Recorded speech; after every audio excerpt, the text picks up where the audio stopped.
हरे कृष्णा। ओम नमः शिवाय।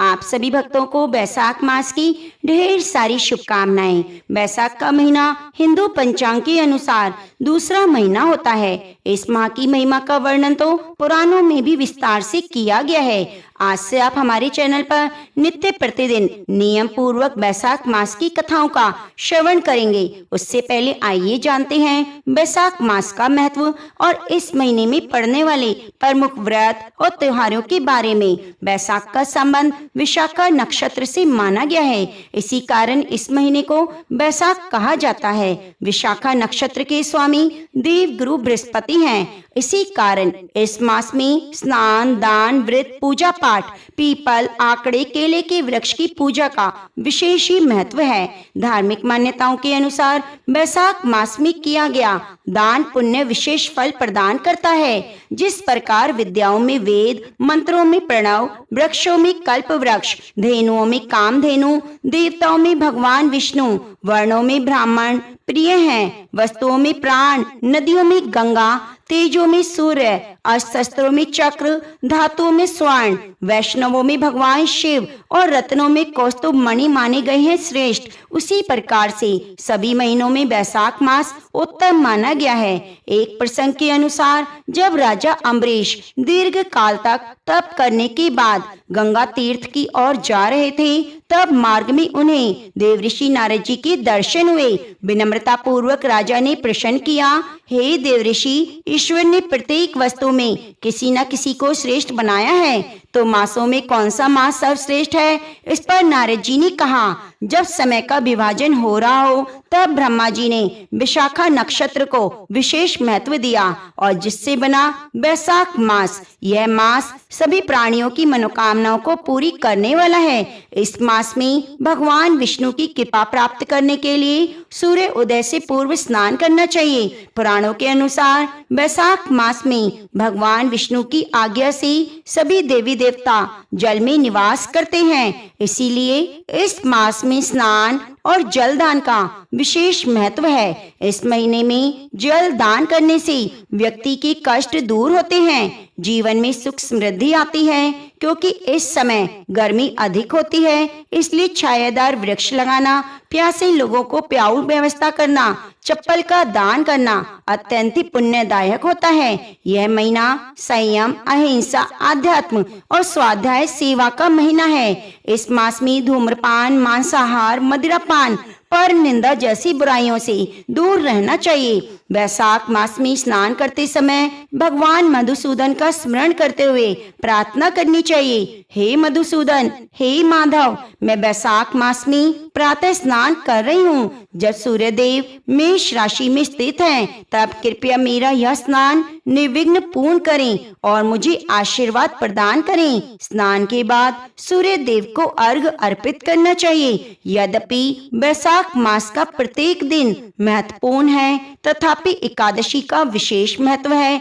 इस दिन किए गए जाप, ताप, दान, व्रत और कथा श्रवण विशेष फलदायी होते हैं। इसी प्रकार बैसाख मास की अमावस्या पितृ तर्पण, श्राद्ध और पिंड दान के लिए विशेष मानी गई है। मुझे पूरा विश्वास है जो भक्त पहले दिन से यह कथा सुनना प्रारंभ करेंगे, वे अंतिम दिन तक कथा को जरूर सुनेंगे। अब भगवान श्री हरि विष्णु का ध्यान करके आज की कथा को सुनते हैं। अगर आपको कथाएं पसंद आए तो वीडियो को लाइक करके शेयर जरूर कीजिएगा और कमेंट बॉक्स में भगवान के प्रति अपनी हाजिरी जरूर लगाइएगा। हरे कृष्णा। समस्त देवी देवताओं की जय। ओम श्री गणेशाय नमः। ये भक्तजनों, कोई भी शुभ काम करने से पहले भगवान गणेश का नाम लिया जाता है। तो आइए आज की कथा का शुभ आरंभ करने से पहले सुनते हैं सबसे पहले गणेश भगवान की एक छोटी सी कहानी। गणेश जी की कहानी। एक ब्राह्मण ब्राह्मणी थे, उनके एक लड़का था। लड़का गणेश जी का परम भक्त था। दिन रात गणेश जी की सेवा में लगा रहता, घर का कोई काम नहीं करता। ब्राह्मण ब्राह्मणी बहुत दुखी रहते और उससे रोज कहते घर का कोई काम धंधा कर। इस बात में घर में रोज झगड़ा होता। लड़का बहुत दुखी हो गया। एक दिन गणेश भगवान का नाम लेकर वह घर से निकल गया और सोचने लगा, आज तो मैं गणेश जी से मिलकर ही घर आऊंगा। लड़का जय गणेश बोलते बोलते बहुत दूर गहरे जंगल में चला गया और जोर जोर से गणेश जी को पुकारने लगा। लड़के को डर भी लगने लगा। अब जोर जोर से रोते रोते बोलने लगा, जय गणेश। तब गणेश जी का सिंहासन हिलने लगा। रिद्धि सिद्धि बोली, महाराज कोई भक्त सच्ची मन से आपको पुकार रहा है, आपको उसकी रक्षा करनी चाहिए। तब गणेश भगवान बूढ़े ब्राह्मण का वेश धारण कर बालक के पास आए और बोले, लड़के क्यों रो रहे हो? तब बालक बोला, आज मैं गणेश जी से मिलने घर से निकला हूँ। चलते चलते दूर आ गया पर गणेश जी भगवान नहीं मिले। आप बताओ गणेश जी भगवान कहाँ मिलेंगे? तब ब्राह्मण वेशधारी गणेश जी बोले, बालक घर पर चला जा, नहीं तो तुझे शेर चीते भालू खा जाएंगे। पर बालक नहीं माना, बोला, आज चाहे कुछ भी हो जाए मैं गणेश जी से मिलकर ही जाऊंगा। गणेश भगवान लड़के पर बहुत प्रसन्न हुए, लड़के को दर्शन दिए। लड़का गणेश जी को देखकर बहुत खुश हुआ। तब गणेश जी बोले, मांग क्या मांगता है? तब लड़के ने कहा, हे प्रभु मुझे कुछ नहीं चाहिए। तो गणेश भगवान बोले, मैं तेरी भक्ति से बहुत प्रसन्न हूँ, तू मांग ले। तब लड़का बोला, थोड़ा और लगाम मांगू, गजराज मांगू, महल माल्या मांगू, पुसरन वाली ऐसी मांगू जैसे फूल गुलाब को।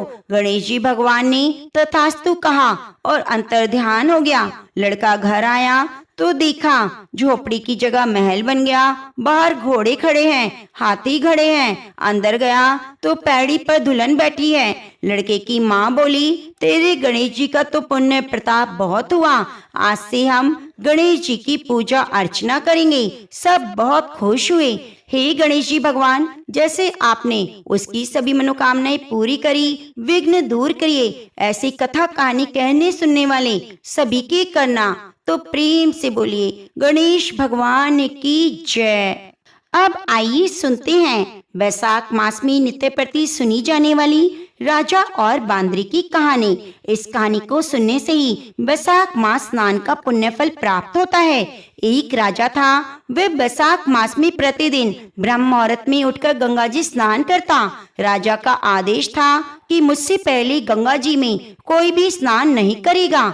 राजा जब गंगा जी में स्नान करने जाता तो उन्हें प्रतिदिन शांत जल के स्थान पर हिलता हुआ जल दिखाई देता। तो राजा को संदेह होता, निश्चय ही मुझसे पहले कोई प्रतिदिन गंगा जी में स्नान करता है। अतः राजा ने नदी के तट पर पहरेदार बिठा दिए। गंगा जी के तट पर एक वृक्ष था, उस पर एक बंदरिया रहती थी। वह प्रतिदिन राजा के स्नान करने से पहले स्नान करके वृक्ष पर चढ़कर बैठ जाती। इस प्रकार होते होते पूरा वैशाख महीना व्यतीत हो गया, किंतु अंतिम दिन राजा के सिपाही ने देख लिया और उस बंदरिया को पकड़कर राजा के पास ले गए और कहा, यह बंदरिया आपसे पहले गंगा जी स्नान करती है। उधर राजा की प्रतिज्ञा थी, यदि कोई भी स्त्री मुझसे पूर्व स्नान करती होगी तो मैं उससे विवाह कर लूंगा। इसलिए राजा को बांदरी के साथ विवाह करना पड़ा। वैशाख स्नान की पुण्य से बांदरी की गर्भ ठहर गया।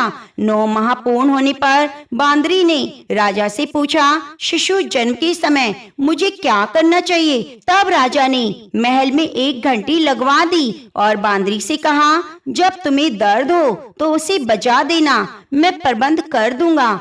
राजा की अन्य रानियां भी थी, उनकी कोई संतान नहीं थी। बांदरी को गर्भ है, यह समाचार जानकर अन्य रानियां मन ही मन बांदरी से ईर्ष्या करने लगी और भावी संतान का नाश करने हेतु योजनाएं बनाने लगी। घंटी लगी देखकर एक रानी से बांदरी से इसका कारण पूछा तो बंदरिया ने संपूर्ण वृतांत बता दिया। रानी ने बहकाया, एक बार घंटी बजाकर तो देखो राजा आते हैं या नहीं। बंदरिया ने घंटी बजाई तो राजा दौड़े दौड़े महल में आए और घंटी बजाने का कारण पूछा। इस पर बंदरिया ने उत्तर दिया, मैंने तो रानियों के कहने पर घंटी बजाई थी। तब रानियों ने राजा से कहा, यह तो पशु है, न जाने कितनी बार घंटी बजाएगी। इस प्रकार कहकर उन्होंने घंटी हटवा दी।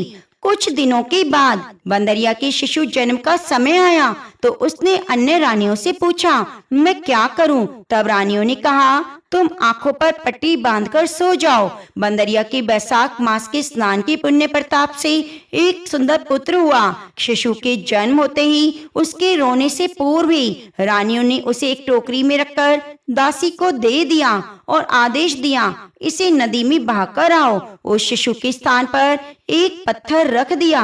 राजा को कहलवा दिया कि बंदरिया ने पत्थर को जन्म दिया है। राजा ने सुना तो उन्होंने भी संतोष कर लिया। जब दूसरी रानियों की संतान नहीं तो यह तो बांदरी है, इसके क्या संतान होगी। उधर दासी ने उस सुंदर शिशु को नदी में न बहाकर कुम्हार के खंडल में डाल दिया। दूसरे दिन कुम्हार कुम्हारिन खंडल में आए तो वहां एक सुंदर शिशु को रोते हुए देखा। कुम्हार कुम्हारिन निसंतान थे। उन्होंने उस शिशु को अपने लिए भेजी गई भगवान की भेंट माना और बड़े प्रेम से शिशु का पालन करने लगे। कुछ बड़ा होने पर बालक को ज्ञात हुआ कि वह बांदरी का पुत्र है जिसको रानियों ने मरवाना चाहा था। एक दिन वह बालक कुम्हार की बनाई हुई मिट्टी के हाथी घोड़े लेकर पनघट पर जा बैठा और दासियों को देखकर कहने लगा, आओ रे मेरे मिट्टी के हाथी घोड़े, पानी पियो। तब दासियों ने बात सुनी तो हंसने लगी, बोली, अरे मूर्ख, कभी मिट्टी के हाथी घोड़े भी पानी पीते हैं क्या? इस पर बालक ने कहा, कभी बंदरिया भी पत्थर को जन्म देती है क्या? उस बालक की यह बात दासियों ने जाकर महल में कही। तब रानियों ने दूसरे दिन विष मिलाकर लड्डू भेजे। ईश्वर की कृपा से लड्डू गोंद और बादाम के हो गए। उन लड्डू को खाने से लड़के की मृत्यु नहीं हुई। यह समाचार दासी ने रानी को कहा। रानियों ने राजा से कहकर कुम्हार को देश निकलवा दिया। कुम्हार वन में रहने लगा। उसके बाद अगले वर्ष चैत्र माह में माता गणगौर के पूजन का दिन आया तो वह बांदरी का पुत्र 108 करवे 108 गोली लेकर घड़े में पानी भरकर बगीचे के बाहर बैठ गया। उधर राजा की और साहूकार की पुत्रियां गणगौर बनाने के लिए मिट्टी लेने आई। बगीचे में खेलने और झूलने लगी। इस कारण कुछ समय बाद उन्हें प्यास लगी। तब उन्होंने बांदरी के पुत्र से जल पिलाने के लिए कहा तो उस बालक ने उत्तर दिया, मेरे पास एक गोली है, उसे खाते जाओ और चारों ओर फेरे लगाते जाओ, तब मैं तुम्हें जल पिलाऊंगा। इस पर पहले तो कन्याओं ने मना कर दिया किंतु तीव्र प्यास के कारण मान गई। इस प्रकार गोली खाने और युवक के साथ फेरे लेने से वह गर्भवती हो गई। बाद में उनके माता पिता को यह ज्ञात हुआ तो वह सभी कुम्हार के पास आए और सारी बात कही और कहा, तुम्हारे पुत्र ने हमारी कन्याओं से विवाह किया है, अब तुम्हें इन्हें अपने पास रखना होगा। तब कुम्हार ने निर्धन होने के कारण असमर्थता बताई। दो कन्याओं के माता पिता ने बहुत सारा धन देकर अपनी कन्याओं को कुम्हार के घर विदा किया। कुम्हार के घर 108 बहुएं आ गईं। उसके 108 पोते हो गए। कुम्हार ने समस्त नगरी को भोजन के लिए बुलावा दिया। राजा को भी बुलवाया। राजा के यहाँ से बांदरी के सिवा सभी रानियां और राजा भोजन करने हेतु गए। तब राजकुमार राजा की आज्ञा लेकर बांदरी को लेने रथ पालकी लेकर गया और लाकर सभा में सबसे ऊंचे स्वर्ण आसन पर बिठाया। राजकुमार ने अपनी सभी पत्नियों को समझा दिया कि बांदरी ने मुझे जन्म दिया है, वह मेरी माता है। एक एक बहू रानी बांदरी के चरण स्पर्श करती गई और एक सोने का सिक्का और पोते को गोद में देती गई। जब राजा और रानियों ने यह देखा तो कुम्हार के पुत्र से इसका कारण पूछा। रानियों को तो संदेह होने लगा, यह अवश्य ही बांदरी का पुत्र है। इसलिए रानी रूठकर राजा से कहने लगी, कुम्हार के पुत्र ने हमारा अपमान किया, बांदरी का सम्मान किया, हम जा रहे हैं। इधर राजा को पुत्र के जन्म का संपूर्ण रहस्य ज्ञात हुआ। इसलिए उन्होंने रानियों को देश से निकाल दिया और अपने सभी पुत्र वधू और पोत्रों को लेकर महल में आया। राजकुमार का राज तिलक हुआ। कुमार कुमारिन को राजकुमार ने महल में रहने के लिए निवेदन किया, लेकिन वह नहीं माने। तब राजा ने उन्हें ढेर सारा धन दिया। वैशाख स्नान का इतना महत्व है तो सबको वैशाख स्नान करना चाहिए। बांदरी ने वैशाख स्नान किया तो उसे राजा का राज्य, पुत्र, बहुएं सब प्राप्त हुए। हे ईश्वर, जैसे बांदरी को पुण्य मिला, इस प्रकार हमें भी पुण्य देना। हरे कृष्णा। आपको सुनाते हैं भगवान कृष्ण की दिव्यमय कथा। भगवान के परम भक्त थे। उनका नाम था केवल राम जी। केवल राम जाति के कुम्हार थे। भगवान की भजन करना, मिट्टी के बर्तन बनाना उनका प्रिय कार्य था। वे संतों की सेवा में लीन रहते। अगर संतों की सेवा की जाए तो भगवान को प्राप्त करना आसान होता है। कोई भी वैष्णव या साधु संत आता तो वे उनका आदर सत्कार करते। उनके घर में साधु संतों का आना जाना लगा रहता। महीने में केवल 30 बर्तन बनाते और एक बर्तन रोज बेचते। इसी सीमित कमाई से अपने परिवार का भरण पोषण करना। शेष धन संत सेवा में वे अधिक बर्तन इसलिए नहीं बनाते क्योंकि उनका मानना था अधिक व्यापार और सांसारिक गतिविधियों से हमारा मन उलझ जाएगा तो हम भगवत भजन से भटक जाएंगे। ऐसे ही एक दिन कृष्ण भगवान के मन में आया कि केवल राम जी उनके इतने बड़े भक्त हैं, उनका यश मुझे संसार में फैलाना होगा। एक दिन भगवान की कृपा से उनके घर में संतों की मंडली आई, किंतु उनके घर में कोई व्यवस्था नहीं थी। उन्होंने अपनी पत्नी से कहा, भाग्यवान, हमें संत सेवा के लिए किसी से उधार लेना होगा। संत आए हैं, वे भूखे हैं। उन्होंने कहा, संत सेवा के लिए उधार लेना पड़े तो कोई दोष नहीं। महाजन के पास गए। उन्होंने कहा, भाई, हमारे घर में 20 साधु आए हैं, हमें उनके लिए भोजन सामग्री चाहिए, कृपया हमें उधार दे दें, हम धीरे धीरे समय पर चुका देंगे। लेकिन अधिकांश सभी ने मना कर दिया कि यह गरीब कुम्हार है। लेकिन एक चतुर महाजन ने कहा, अगर तुम मेरा एक काम करोगे तो मैं तुम्हें जितनी सामग्री चाहिए दे दूंगा। केवल राम जी बोले, अच्छा, इसके लिए मुझे क्या काम करना होगा? तो महाजन ने कहा, देखो भाई, हमारे कुएं का काम रुका हुआ है, अगर तुम उसको पूरा कर दोगे तो मैं संत सेवा के लिए सामग्री दे दूंगा। यह सुनकर केवल राम जी तो बहुत खुश हो गए और सहमति दे दी। केवल राम जी उधार लेकर साधु संतों की सेवा की। उनकी पत्नी भी इसमें सहभागिनी बनी। संत सेवा के बाद संतों की विदाई की। अब केवल राम जी को कुआं खोदने का सारा काम करना था। पति पत्नी फावड़ा लेकर कुआं खोदने को तैयार हो गए और हरि नाम का उच्चारण करते हुए केवल राम जी कुआं खोदने और पत्नी मिट्टी बाहर फेंकने लगी। यह देखकर महाजन को तो बड़ा आनंद हुआ। सोचने लगा, थोड़ी सी सामग्री देकर बहुत सारा काम करा लिया। जैसे जैसे फावड़ा चलता, केवल राम जी जय श्री हरि, राधे राधे, हरे कृष्ण कृष्ण कृष्ण हरे हरे, हरे राम राम राम हरे हरे कहते हुए खुदाई करती। उनकी पत्नी मिट्टी बाहर निकालती। वे एक एक कदम आगे बढ़ाते गए और कुआं खोदने में तल्लीन हो गए। खुदाई के वक्त मिट्टी खिसकने लगी क्योंकि चारों ओर रेतीली मिट्टी थी। कुछ समय में हजारों मन मिट्टी खिसक गई। कुआं गहरा हो चुका था। अब पानी निकलने वाला ही था कि ऊपर की मिट्टी धसक गई और केवल राम जी मिट्टी में दब गए। मिट्टी इतनी तेजी से नीचे गिरी कि चारों ओर धूल ही धूल थी। यह देखकर उनकी पत्नी रोने लगी। केवल राम जी मिट्टी में धस चुके थे। मिट्टी से पूरा कुआं भर चुका था। उनकी रोने पुकारने की आवाज सुनकर बहुत सारे लोग इकट्ठे हो गए। सभी ने उनकी पत्नी को धीर बंधाया। बोले, केवल राम जी को मिट्टी में दबे रहने दो, बाहर निकालने से कोई फायदा नहीं। यहीं बाहर निकाला तो वे तो मर चुके होंगे, उन्हें इसी में रहने दो। ऐसा कहकर सब चले गए। पत्नी रोती बिलखती रही। 1 महीने तक कोई वहां नहीं गया क्योंकि यह दुखद घटना थी। केवल राम जी की पत्नी रोज आती, रोती और फिर घर चली जाती। एक दिन कुछ संत महात्मा वहां से गुजर रहे थे।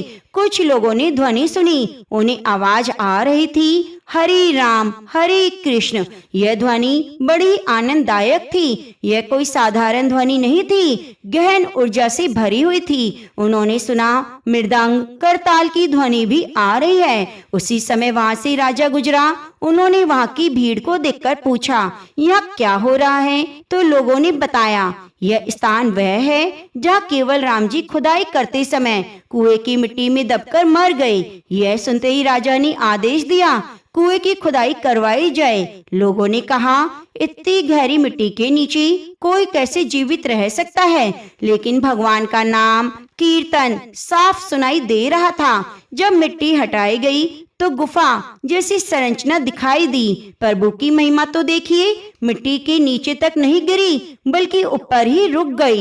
ये एक चमत्कार था। सभी ने देखा केवल राम जी ध्यान मुद्रा में बैठे हुए हैं और जोर जोर से जाप कर रहे हैं। उनके पास सुंदर थाल में भोजन रखा है, जल का घड़ा रखा हुआ है। भगवान की दिव्यमय प्रतिमा विराजमान थी। अब प्रश्न यह था कि वह भोजन पानी कैसे आया? जरा सोचिए, जब किसी लिफ्ट में बिजली चली जाए तो कितनी घबराहट होती है।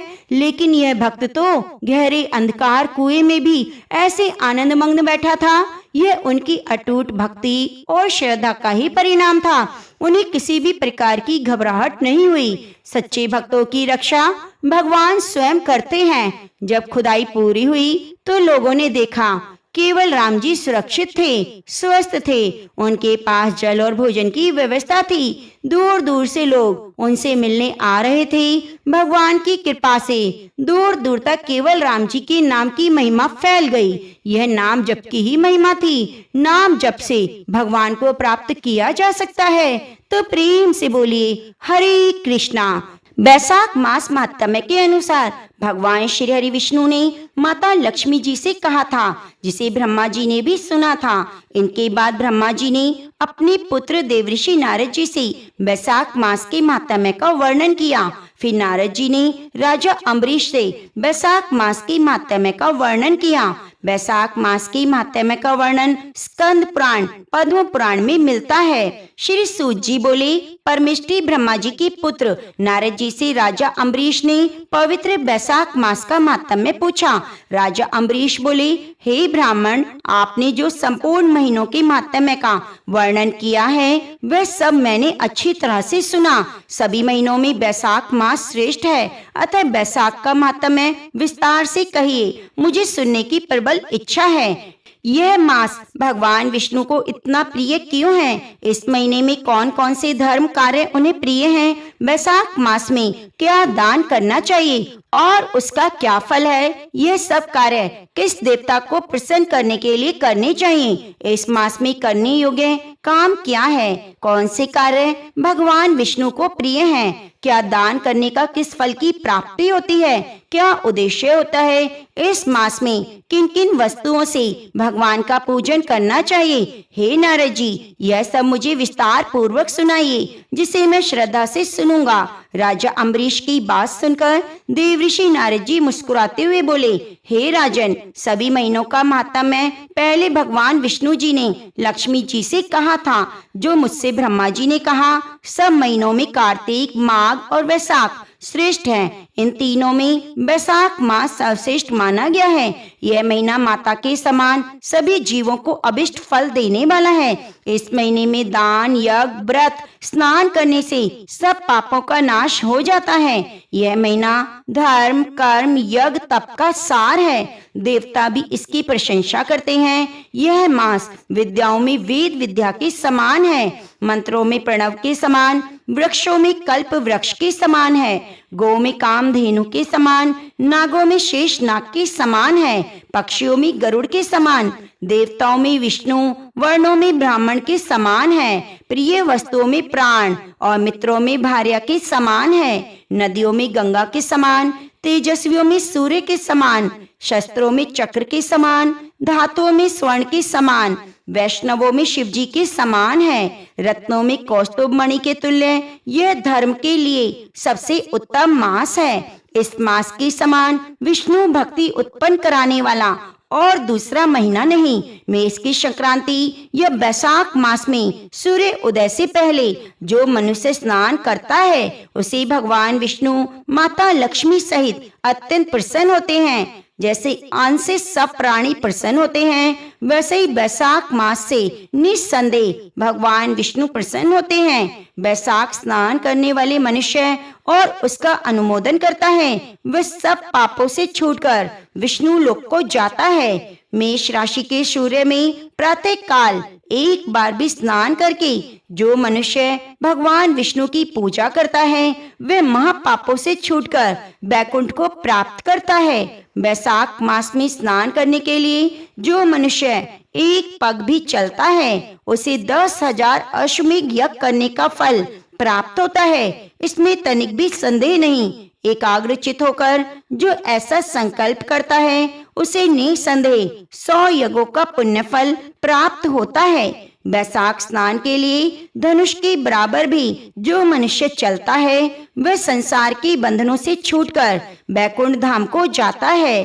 तीनों लोकों में जितने भी तीर्थ हैं, हे राजेंद्र, वे सब नगर के बाहर के थोड़े से जल में भी भरे रहते हैं। बैसाख मास में स्नान के लिए किसी तीर्थ में अगर ना जा सकें तो नगर के बाहर किसी जलाशय में स्नान करना चाहिए। यम की आज्ञा से शास्त्रों में लिखे पाप उसी समय तक गरजते हैं जब तक मनुष्य बैसाख स्नान नहीं करता। हे राजन, भगवान विष्णु की आज्ञा से बैसाख मास में तीर्थ आदि के अधिष्ठाता देवता सूर्य उदय से 6 घड़ी तक जल के बाहर मनुष्यों के हित के लिए ठहरते हैं। सूर्य उदय से 6 घड़ी तक जल के बाहर मनुष्यों के हित के लिए ठहरते हैं। हे राजन, उस समय तक जो भी लोग स्नान के लिए नहीं आते वे उनको दारुण श्राप देकर अपने स्थान को चले जाते हैं। इसलिए बैसाख स्नान अवश्य करना चाहिए। नारद जी बोले, हे राजन, बैसाख के समान दूसरा कोई महीना नहीं, सतयुग के समान कोई दूसरा युग नहीं, वेद के समान कोई शास्त्र नहीं, गंगा जी जैसा कोई तीर्थ नहीं, जल दान के बराबर कोई दूसरा दान नहीं, भार्या के समान कोई सुख नहीं, खेती जैसा कोई धन नहीं और जीवन के समान कोई दूसरा लाभ नहीं, उपवास जैसा दूसरा तप नहीं, दान जैसा सुख, दया के समान दूसरा कोई धर्म नहीं, नेत्रों के समान कोई ज्योति नहीं, भोजन के समान कोई तृप्ति नहीं, खेती के समान कोई व्यापार नहीं, धर्म के समान कोई हितकारी मित्र नहीं, सत्य के समान कोई यश नहीं, आरोग्य के समान कोई हर्ष नहीं, केशव के समान कोई रक्षक नहीं और माधव के तुल्य संसार में कोई पवित्र नहीं। ऐसा ही परम उत्तम बैसाख मास शेषशाही भगवान को सदा प्यारा है। भगवान के प्यारे इस महीने को जो लोग बिना व्रत के व्यतीत कर देते हैं वे धर्महीन होकर शीघ्र ही पशु योनि पाते हैं। ऐसे मनुष्यों का कुआं बावड़ी बनवाना, बगीचा लगवाना सब व्यर्थ होता है, उनका कुछ फल प्राप्त नहीं होता। जो मनुष्य बैसाख मास में नियम पूर्वक भोजन आदि करते हैं वे भगवान विष्णु के सायुज्य मुक्ति को अवश्य प्राप्त करते हैं। इसमें तनिक भी संदेह नहीं। संसार में अनेकों प्रकार के दान और व्रत हैं, परंतु उनके करने से शरीर को अत्यंत परिश्रम होता है और उनमें संसार में बार बार जन्म लेना पड़ता है। परंतु बैसाख मास में स्नान कर लेने से प्राणी आवागमन से छूट जाता है। सब दान करने से जो पुण्य फल प्राप्त होता है, संपूर्ण तीर्थों में स्नान करने से जो फल मिलता है, वह सब बैसाख मास में केवल जल दान करने से प्राप्त होता है। जिसमें जलदान करने का सामर्थ्य ना हो वह ऐश्वर्य की इच्छा करते हुए दूसरों से कहकर जलदान करवाए। यह कर्म भी सब दानों में अधिक उत्तम है। तराजू के एक पल्ले में अगर सब प्रकार के दान रखे जाएं और दूसरी तरफ जल दान रखा जाए तो जल दान ही भारी निकलेगा। जो मनुष्य यात्रियों के लिए प्याऊ लगाकर जल दान करता है वह अपने करोड़ों कुलों का उद्धार करके विष्णु लोक को जाता है।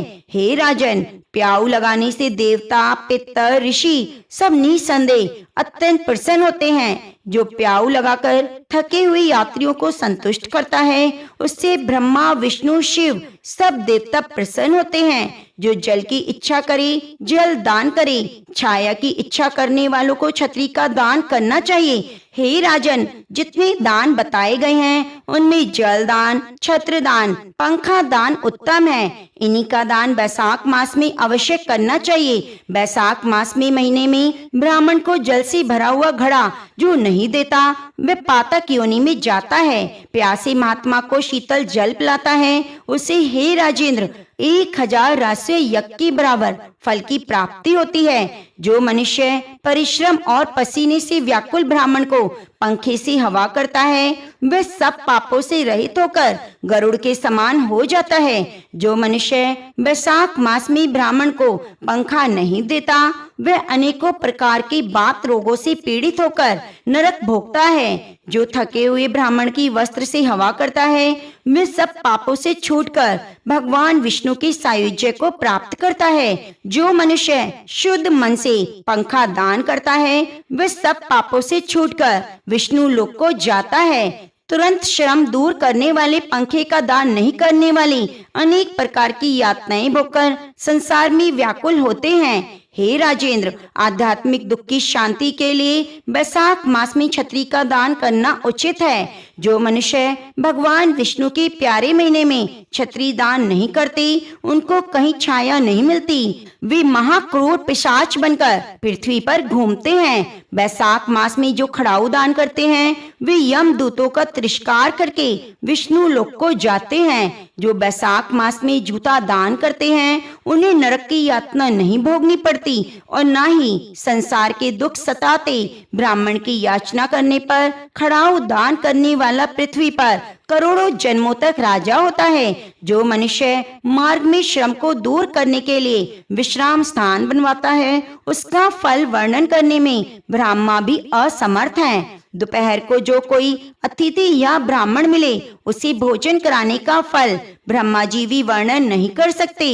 हे राजेंद्र, अन्नदान मनुष्य को तत्काल तृप्ति कराने वाला है। संसार में अन्नदान के समान कोई दान नहीं। जो मनुष्य मार्ग में थके हुए ब्राह्मण को आश्रय देता है उसके पुण्य का वर्णन करने के लिए ब्रह्मा भी सामर्थ्य नहीं। भूखे मनुष्य को स्त्री, पुत्र, घर, वस्त्र, अलंकार, आभूषण कुछ भी अच्छे नहीं लगते।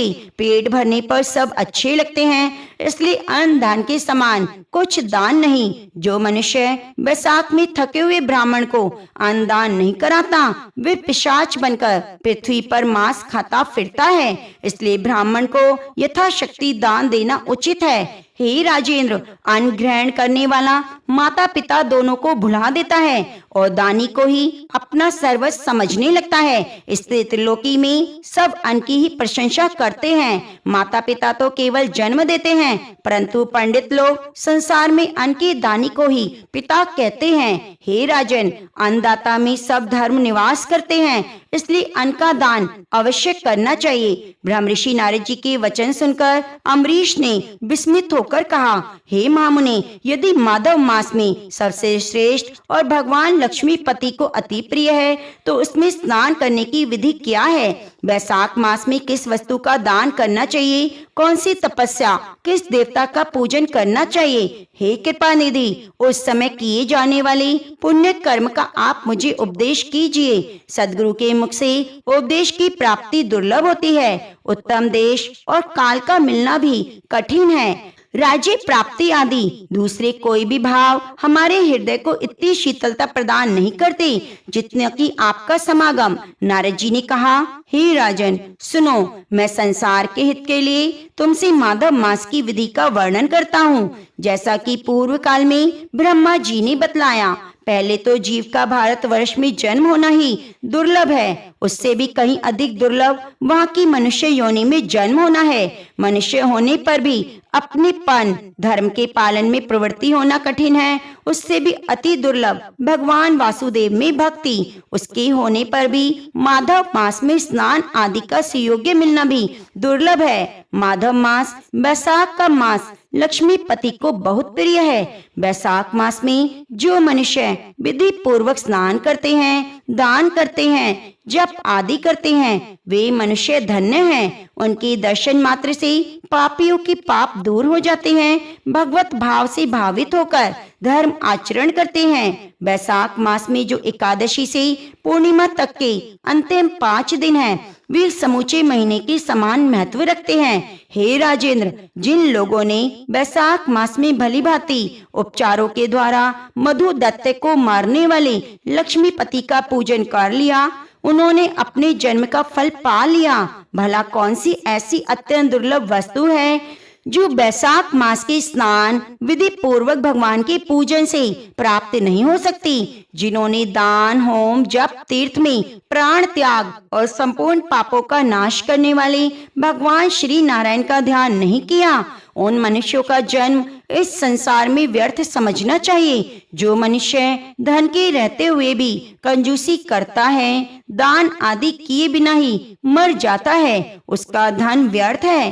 हे राजन, उत्तम कुल में जन्म, अच्छी मृत्यु, श्रेष्ठ भोग, सुख सदा दान करने से अधिक प्रसन्नता, उदारता, उत्तम धैर्य, यह सब कुछ भगवान विष्णु की कृपा से प्राप्त होते हैं। महात्मा नारायण के अनुग्रह से ही मनोवांछित सिद्धियां प्राप्त होती हैं। जो मनुष्य कार्तिक मास में, माघ मास में, माधव मास को प्रिय लगने वाले वैशाख मास में स्नान करके लक्ष्मीपति दामोदर की विधि पूर्वक पूजा करता है और अपनी शक्ति के अनुसार दान करता है, वह मनुष्य इस लोक का सुख भोग कर अंत में श्री हरि के पद को प्राप्त होता है। हे राजन, जैसे सूर्य उदय होने पर अंधकार नष्ट हो जाता है, उसी प्रकार वैशाख मास प्रातः काल स्नान करने से अनेक जन्मों के उपार्जित पाप नष्ट हो जाते हैं। यह बात ब्रह्मा जी ने मुझे बताई। अतः इस महीने पर आने पर मनुष्य को परम पवित्र करने वाले पुण्य जल में गंगा तीर्थ, नर्मदा तीर्थ, यमुना तीर्थ, सरस्वती तीर्थ में सूर्य उदय से पूर्व स्नान करके भगवान मुकुंद की पूजा करनी चाहिए। इससे तपस्या का फल भोगने के बाद अक्षय स्वर्ग की प्राप्ति होती है। भगवान श्री नारायण अनाम्य, रोग व्याधि से रहित हैं। उन गोविंद देव की आराधना करके तुम भगवान का पद प्राप्त कर सकते हो। हे राजन, देवादिदेव लक्ष्मीपति पापों का नाश करने वाले हैं। उन्हें नमस्कार करके चैत्र की पूर्णिमा को इस व्रत का प्रारंभ करना चाहिए। वैशाख मास का व्रत करने वाले को यम नियमों का पालन करना चाहिए। शक्ति के अनुसार दान देना चाहिए, भोजन कराना चाहिए, भूमि पर शयन करना चाहिए, ब्रह्मचर्य का पालन करना चाहिए। हृदय में भगवान नारायण का ध्यान करते हुए तपस्याओं के द्वारा शरीर को सुखाना चाहिए। इस प्रकार नियम से रहकर वैशाख की पूर्णिमा आए उस दिन मधु, तिल आदि का दान करें। श्रेष्ठ ब्राह्मणों को भक्ति पूर्वक भोजन कराएं। दक्षिणा सहित गाय का दान करें। वैशाख स्नान के व्रत में जो कोई त्रुटि हुई हो उसकी पूर्णता के लिए ब्राह्मणों से प्रार्थना करें। हे भूपति, जिस प्रकार लक्ष्मी जी जगदीश्वर माधव की प्रिया हैं, उसी प्रकार माधव मास भी मधुसूदन को प्रिय है। हे राजन, इस प्रकार नियम पूर्वक 12 वर्षों तक वैशाख मास करके स्नान करके मधुसूदन की प्रसन्नता के लिए शक्ति के अनुसार व्रत करें। हे अम्बरीश, पूर्व काल में ब्रह्मा जी के मुख से मैंने जो कुछ सुना वह सब तुम्हें कह सुनाया। अब आगे क्या सुनने की इच्छा है? अम्बरीश ने पूछा। हे मुने, स्नान में परिश्रम तो बहुत थोड़ा है, फिर भी उससे अत्यंत दुर्लभ फल की प्राप्ति होती है। मुझे इस पर विश्वास क्यों नहीं होता? मुझे मोह क्यों हो रहा है? नारद जी ने कहा, राजन, तुम्हारा संदेह ठीक है। थोड़े परिश्रम के द्वारा महान फल की प्राप्ति असंभव सी बात है, तथापि इस पर विश्वास करो, क्योंकि यह ब्रह्मा जी की बताई हुई बात है। धर्म की गति अति सूक्ष्म है, उसे समझने में बड़े बड़े पुरुषों को भी कठिनाई होती है। श्री हरि की शक्ति अचिंत्य है, उनकी कृति में विद्वानों को भी मोह हो जाता है। विश्वामित्र आदि क्षत्रिय थे, किंतु धर्म का अधिक अनुष्ठान करने के कारण वे ब्राह्मण तत्वों को प्राप्त हुए। अतः धर्म की गति अत्यंत सूक्ष्म है। हे भोपाल, तुमने सुना होगा कि अजामिल अपनी धर्म पत्नी का त्याग करके सदा पाप के मार्ग पर चलता था, तथापि मृत्यु के समय उसने केवल पुत्र के स्नेह बस नारायण कहकर पुकारा और पुत्र का चिंतन करके नारायण का नाम लिया। लेकिन इससे उसे अत्यंत दुर्लभ पद की प्राप्ति हुई। इस प्रकार से यदि आग का स्पर्श किया जाए तो वह आग शरीर को जला देती है। उसी प्रकार से यदि गोविंद का नाम लिया जाए तो वह पापों को भस्म कर देता है। हे राजन, जीव विचित्र है और जीवों की भावनाएं भी विचित्र हैं, कर्म विचित्र हैं और उनकी कर्मों की शक्तियां भी विचित्र हैं। शास्त्र में जिसका महान फल बताया गया है वही कर्म महान है, फिर वह अल्प परिश्रम साध्य हो या अधिक परिश्रम। छोटी सी वस्तु से भी बड़ी वस्तु का नाश होता देखा गया है। जरा सी चिंगारी से बोझ के तिनके सुहा हो जाते हैं। जो श्री कृष्ण के भक्त हैं उनकी अनजाने में किए हुए हजारों हत्याओं से युक्त भयंकर पातक नष्ट हो जाते हैं। जिनके हृदय में भगवान श्री कृष्ण की भक्ति है वह अक्षय फल को प्राप्त करता है। अतः माधव मास में माधव की भक्ति युक्त आराधना करके मनुष्य अपनी मनोवांछित भावनाओं को पूरा कर सकता है।